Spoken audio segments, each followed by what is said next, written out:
অন্ডকোষ এমনভাবে চেপে ধরছে আমার শ্বাসরোধ হয়ে যাওয়া হয়। তারা থানায় হয়তো আমাকে মাফ করত। 27/6/2026 তারিখ শনিবার সন্ধ্যা 7:30টার পরে আমি 7:30টায় অফিসে ঢুকছি। 7:35 কি 7:30 হবে। সেই সময় একদল চাঁদাবাজ সন্ত্রাসী আমার রুমে ঢোকে। আমার রুমে আমার দুজন মেহমান বসা ছিলেন, আমার ব্যবসায়িক ব্যাপারে আলোচনা করার জন্য আসছেন। ওনাদেরকে জোরপূর্বক রুম থেকে বের করে দেয়। ওনাদেরকে বের করে দেওয়ার পরে তারা আসছে 20-25 জন, আমার রুমে ঢুকছে 3-4 জন, বাকিগুলো রুমের বাইরে রয়েছে। আমার পিয়নের মোবাইল নিয়ে গেছে এবং পিয়নকে আটকাই রাখছে।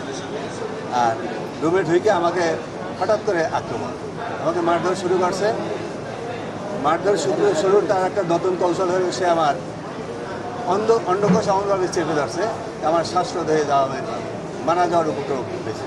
এবার আমাকে চেয়ার থেকে ফেলে দেয়, আমাকে নিচে ফেলাই আমার বুকে পাড়া দিয়ে ধরে, গলা পাড়া দিয়ে ধরে, আমাকে হত্যার চেষ্টা করে এবং বলে যে সে আমাদেরকে চেক দেবো কেন। যাই হোক, আমি তো ওই অবস্থায় তো জীবন বাঁচানো আমি বড় মনে করছি, যার জন্য আমি আমার ড্রয়ার থেকে চেক বললাম যে আমাকে ছাড়ো, আমি চেক তো বের করতে হবে, তারপর তো চেক দেবো। তো আমার ছাড়লো, আমার পিয়ন এসে আমাকে ধরিয়ে উঠাবার পরে আমি ড্রয়ার থেকে চেক বের করলাম, বের করিয়া করার পরে সে প্রথম একটা চেক দিল ব্ল্যাঙ্ক,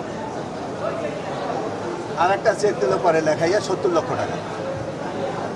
এরপরে তার পকেট থেকে 2 সেট স্টাম্প বের করলো, স্টাম্প বের করিয়া এক সেটে 3 পাতা, 6টা পাতায় আমার স্বাক্ষর নিল, আমার সিল নিয়ে আমাকে বললো যে এখন আমাদের সাথে থানায় যাবে, সালিশ ব্যাংক যে আমি তোর কাছে টাকা পাই, সালিশ হবে থানার মাধ্যমে এবং আমার কাছে ডকুমেন্ট আছে, থানায় বসে সালিশ হয়ে। তা আমি এক পর্যায়ে প্রথমে আমি থানায় দ্বিমত প্রকাশ করি যে যা হয়ে গেছে, যদি তোমার কোনো কথা থাকে আমার বলো, আমি দেখি কী করতে পারি। না, তার থানায় যেতে হবে। ওদিকে তারা ফোনে হয়তো কারোর সাথে যোগাযোগ করতেছিল, তাদের একজনে, সে আবার বলতে না ভাই বলছে থানায় নিয়ে যেতে। এরপর আমাকে থানায় নিয়ে গেল। থানায় নিয়ে ওসি সাহেব ছিলেন না, ওসি তদন্তে ডুবে বসার পরে উনি বলল যে আমি এর কাছে টাকা পয়সা পাই, আমরা থানার মাধ্যমে সালিশি করতে চাই। তো ওসি তদন্ত বললো যে আমার কাছে তো কোনো অভিযোগ নাই, অভিযোগ ছাড়া আমি কাউকে সালিশি করবো। বললো যে আমি অভিযোগ দেবো আপনার। তাহলে আমাকে বসাই রেখে উনি অভিযোগ দিল। অভিযোগ দেওয়ার পরে 5 তারিখ, অর্থাৎ আজকে সালিশির ডেট হয়েছে রাত 8টায়। আমি ওখানে এই যে আমার রুমে মব হয়েছে বা আছে সই স্বাক্ষর হয়েছে, আমি কিছুই ব্যক্ত করি নাই। আর আমার জীবনের নিরাপত্তা ছিল না, কারণ আমি যদি ওখানে বলতাম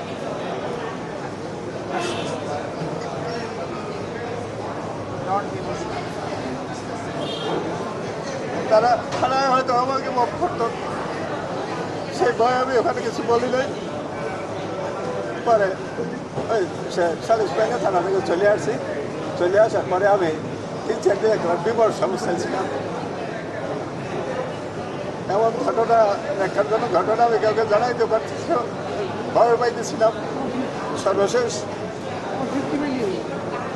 তারপরে সে আমার বড় ভাই আত্মীয়, আমি তার শরণাবদ্ধ হই। সে বললো যে সালিশ যাই হোক, তুমি যেহেতু চেক নিয়েছে, স্টাফ নিয়েছে, তুমি আগে মামলায় যাও। পরে আমি কোর্টে মামলা করি গত বৃহস্পতিবার। যেহেতু তারা আমার কাছে এটা চাঁদা আমার কাছে তার কোনো লেনদেন নেই। সে আমার ব্যবসার সাথে ছিল ঠিকই, কিন্তু সেটা 3 বছর আগে তার সাথে আমার লেনদেন ক্লিয়ার হয়ে গেছে।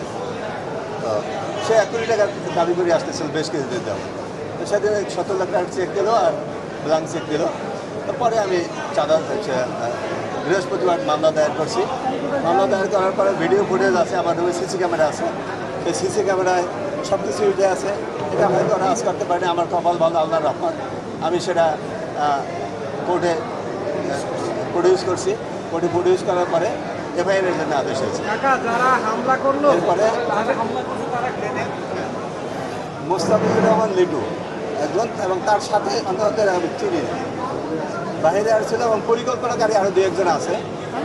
যার জন্য আমি পরে টের পাইছি পরিকল্পনাকারী আরো 2 একজন আছে তার সাথে। কোনো রাজনৈতিক পরিচয় আছে? হ্যাঁ, আমি 3 জনের নাম দিচ্ছি। তাদের নাম হলো মোস্তাফিজুর লিটু, আবুল কালাম আজাদ আর আব্দুল মালিক দুলাল। এদের সাথে আপনার সম্পর্কটা কি ছিল? এদের সাথে আমার ব্যবসায়ী সম্পর্ক ছিল, কিন্তু ব্যবসায়ী সম্পর্ক চুকে গেছে 3 বছর আগে। এই যে মোস্তাফিজুর রহমান লিটু, তার কোনো রাজনৈতিক পরিচয় আছে? যেহেতু আপনার সাথে ব্যবসায়িক একটা লেনদেন ছিল, সেগুলো রাজনৈতিক পরিচয় বলতে আমি এইটুকু জানি, সে রাজনীতি করে কিনা জানি না, কারণ তার বড় ভাই মহানগর স্বেচ্ছাসেবক দলের সাবেক আহ্বায়ক মাহবুবুর রহমান পিন্টুর ছোট ভাই সে, তো ওই ব্যাপারটাই সে দেখায়। আপনি কি চাচ্ছেন এখন? আমি ন্যায় বিচার চাচ্ছি, আমি দোষীদের দৃষ্টান্তমূলক শাস্তি দাবি করতেছি।